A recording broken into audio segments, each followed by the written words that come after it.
Praise the Lord. ஆண்டவரும் அருமை இரட்சகருமாகிய இயேசு கிறிஸ்துவின் நாமத்தில் நான் உங்களை வாழ்த்துகிறேன். மறுபடியுமாக கர்த்தருடைய வார்த்தையின் மூலமாய் உங்களை சந்திப்பது மிகுந்த மகிழ்ச்சி. அருமையான கர்த்தருடைய பிள்ளைகளே, நம்ம நேற்றிலிருந்து பார்க்க ஆரம்பித்த ஒரு காரியம் என்னவென்று சொன்னால் ஜோடி. இப்போ யாருக்கு யார் ஜோடி அப்படிங்கிறத நான் உங்களுக்கு சொன்னேன். ஏன்னா ஆண்டவர் சில வார்த்தைகளை ஜோடி ஜோடியாக சொல்கிறாரு, ரெண்டாக சொல்லுவார். ஒரு ஜோடின்னா நமக்கு தெரியும் ரெண்டு, சரிங்களா? ரெண்டாக சொல்லுவார். அதுக்கு தான் உங்களுக்கு நான் நேற்று விளக்கம் கொடுத்தேன். இயேசு கிறிஸ்து சொன்ன வார்த்தை, நான் சாந்தமும் மனத்தாழ்மையுமாக இருக்கிறேன். ஸோ சாந்தமும் மனத்தாழ்மையும் ஒரு ஜோடி. அதே போல் விசுவாசமும் அன்பும். அப்போ விசுவாசமும் அன்புங்கிறது ஒரு ஜோடி. இதில் ரெண்டுமே இருக்கணும். விசுவாசமும் இருக்கணும், அன்பு இருக்கணும்.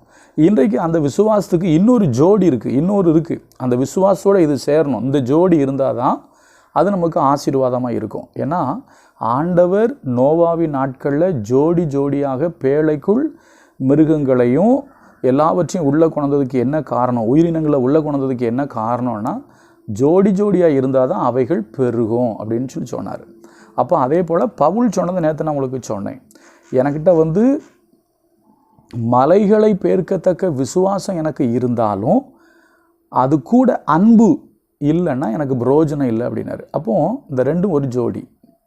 விசுவாசமும் இருக்கணும், அன்பு இருக்கணும், தனித்து நிற்கக்கூடாது, ஜோடி. இப்போ ஆண் பெண் ஜோடி. அப்போ தான் உலகம் எப்படி சொல்ல, குடும்பம் நல்லாயிருக்கும். ஒரு மனிதன் தனிமையாக இருந்தால் நல்லதில்லை. பைபிள் சொல்லுதல்லவா, மனிதன் தனிமையாக இருக்கிறது நல்லதில்லை. அதே போல் நம்மளுடைய வாழ்க்கையில், ஆவிக்குரிய வாழ்க்கையில் சில குணாதிசயங்கள் இல்லைன்னா சில காரியங்கள் நம்மக்கிட்ட ஜோடியாக இருக்கணும். ரெண்டும் இருக்கணும். ஒன்று மட்டும் இருந்தால் பார்த்தாது, ரெண்டும் ஒரு பேலன்ஸ். இப்போ ஒரு ட்ரெயின் போகணுன்னா ஒரு தண்டவாளம் அப்படின்னா ரெண்டும் சேரணும். ஒரு பல்ப் எரியணுன்னா கூட ப்ளஸ் மைனஸ் ரெண்டும், அது ஒரு ஜோடி, ரெண்டும் சேரணும். 2 ஒயர் போகும், சரிங்களா? இதெல்லாம் இருக்குது. அதே போல் தான் நம்முடைய வாழ்க்கையிலையும் நமக்கு 2 ஜோடி என்கிற ஒன்று முக்கியம். அப்படி என்ன அப்படின்னு கேட்டிங்கன்னா, இன்றைக்கி ஒரு காரியத்தை நான் உங்களுக்கு சொல்கிறேன். என்ன அப்படின்னா, அப்போஸ்தலனாகிய பவுல் சொன்ன ஒரு காரியம். தீமோத்தேயுவுக்கு தன்னுடைய கடிதத்தில் அவர் எழுதுகிறார். என்ன தெரியுமா சொல்கிறாரு? 1 தீமோத்தேயுவில் நான் வாசிக்கிறேன் பாருங்கள். 1 தீமோத்தேயு 1வது அதிகாரம் 18வது வசனம் நான் படிக்கிறேன். 1 தீமோத்தேயு 1, 18, 19 சேர்த்து படிக்கணும். குமாரன் ஆகிய தீமோத்தேயுவே, உன்னை குறித்து முன் உண்டான தீர்க்க தரிசனங்களின்படியே நீ அவைகளை முன்னிட்டு நல்ல போராட்டம் பண்ணும்படி இந்த கட்டளையை உனக்கு ஒப்புவிக்கிறேன். இது முக்கியமானதான் சொல்கிறேன். இந்த கட்டளை அப்படிங்கிறாரு. அதாவது ஆலோசனை அப்படின்னா நம்ம ஆலோசனையை கேட்கணும். சில ஆலோசனையை கேட்கவும் செய்யலாம், கேட்காம இருப்பாங்க. ஆனால் கட்டளைன்னா கண்டிப்பாக கை கொண்டாகணும், சரிங்களா? இதை கட்டளை இடுறேன் அப்படிங்கிறார். இந்த கட்டளையை என்ன செய்கிறேன்? உனக்கு ஒப்புவிக்கிறேன். நீ விசுவாசமும் நல் மனசாட்சியும் உடையவனாயிரு. இப்போ விசுவாசத்துக்கு ஜோடி பார்த்தீங்களா? விசுவாசத்துக்கு ஜோடி அன்பு. அதே போல் விசுவாசத்துக்கு ஜோடி என்ன தெரியுமா? நல் மனசாட்சி. நல் மனசாட்சி நல்லா கவனிக்கணும். மறுபடியும் படிக்கிறேன் பாருங்கள். நீ விசுவாசமும் நல் மனசாட்சியும் உடையவனாய் இரு. இந்த நல் மனசாட்சியை சிலர் தள்ளிவிட்டு விசுவாசமாகிய கப்பலை சேதப்படுத்தினார்கள் அப்படின்னு சொல்லிட்டு கீழே 2 பேரை சொல்கிறாரு. இமனேயும் அலெக்சாந்தரும் அப்படிப்பட்டவர்கள்.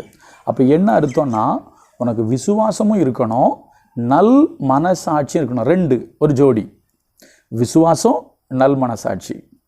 இப்போது இந்த நல் மனசாட்சி இல்லைன்னா விசுவாசங்கிற கப்பல் சேதமாகிரும். உங்களுக்கு புரியுதா? அப்போ என்கிட்ட விசுவாசம் மட்டும் இருக்குது, ஆனால் நல் மனசாட்சி இல்லை அப்படின்னா என்னுடைய விசுவாசம் சேதப்பட்டுரும். ஒன்று கவனிச்சுக்கிடுங்க, நமக்கு நல் மனசாட்சி வேணும். விசுவாசம் ப்ளஸ் நல் மனசாட்சி 2 சேர்ந்து தான் ஜோடி. புரியுதா உங்களுக்கு? அப்போ என்னுடைய வாழ்க்கையில் நல் மனசாட்சினா என்ன? எனக்கு நல்ல மனசு.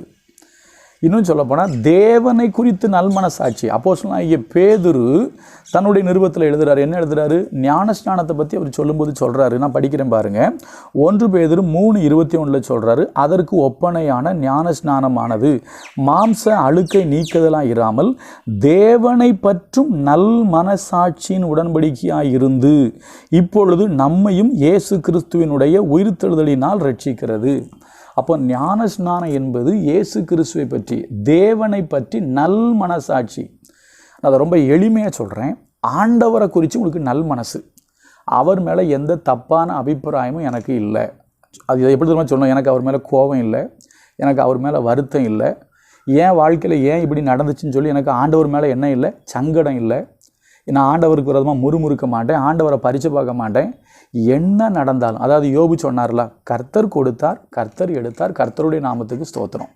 என் வாழ்க்கையில் என்ன வந்தாலும் ஆண்டவர் மேலே என்னுடைய மனசில் ஒரு துளி கூட அவர் மேலே எனக்கு என்ன வராதுன்னா சங்கடம் வராது. ஆனால் இன்றைக்கி சில நேரங்களில் நம்முடைய வாழ்க்கையில் நம்ம நினச்சது ஏதாவது ஒன்று நடக்கலை அப்படின்னா நமக்கு ஆண்டவர் மேலே என்ன வருதுன்னா சங்கடம் வருது. நமக்கு அவர் மேலே நல்மனசாட்சி இருந்துச்சு அப்படின்னா ஒருபோதும் அவரை பற்றி தப்பாக ஒரு நினைவு கூட நமக்கு என்ன செய்யாது, வராது. அப்போது விசுவாசமும் இருக்கணும், நல் மனசாட்சியும் இருக்கணும்.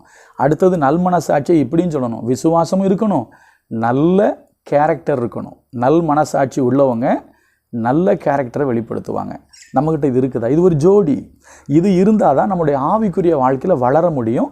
நம்முடைய உலக பிரகாரமான வாழ்க்கையிலையும் நம்ம ஒரு நல்ல கிறிஸ்தவ வாழ்க்கை வாழ முடியும்.